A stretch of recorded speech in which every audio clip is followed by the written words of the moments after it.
Cake কেটে এনটিভির 22 বছরে পদার্পণ উদযাপন পাবনায়। বিশেষ প্রতিনিধির পাঠানো তথ্যচিত্রে ডেস্ক রিপোর্ট।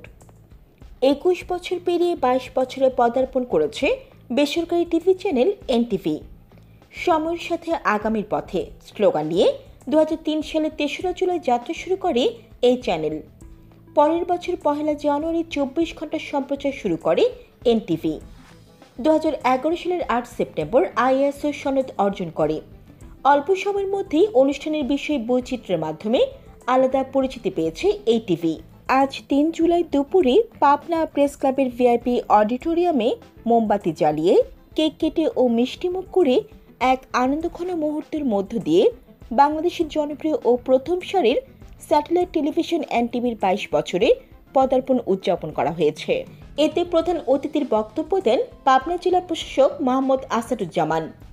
স্বাগত বক্তব্য দেন চ্যানেলের পাবনাস্থ স্টাফ রিপোর্টার ও পাবনার ঐতিহ্যবাহী প্রেস ক্লাবের সভাপতি এবিএম ফজলুর রহমান।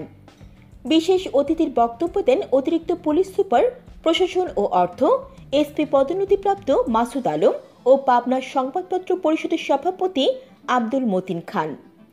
বিশেষ অতিথি হিসেবে আরও উপস্থিত ছিলেন রানা গ্রুপের চেয়ারম্যান রুহুল আমিন বিশ্বাস রানা ও পাবনা চেম্বার অব কমার্সের পরিচালক শফিকুল ইসলাম খান।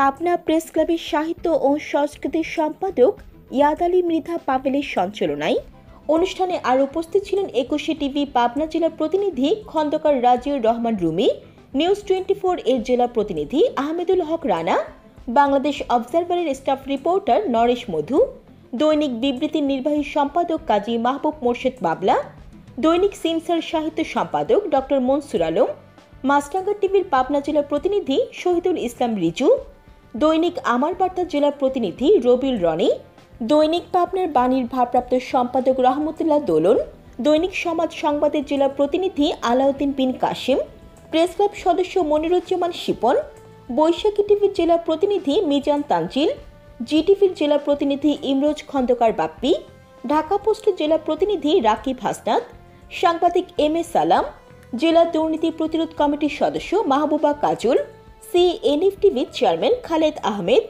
দৈনিক বিপ্লবীর সময়ের ক্যামেরা পার্সন দাউদ শেখ প্রমুখ। জান্নাতুল আফসানা, সিএনএফ টিভি। যে স্বপ্ন স্মার্ট বাংলাদেশ বিনির্মাণ করা, সেই স্মার্ট বাংলাদেশ মিডিয়া একটি গুরুত্বপূর্ণ ভূমিকা পালন করে এবং এনটিভি তার মধ্যে অন্যতম। এনটিভি যদি আমরা দেখি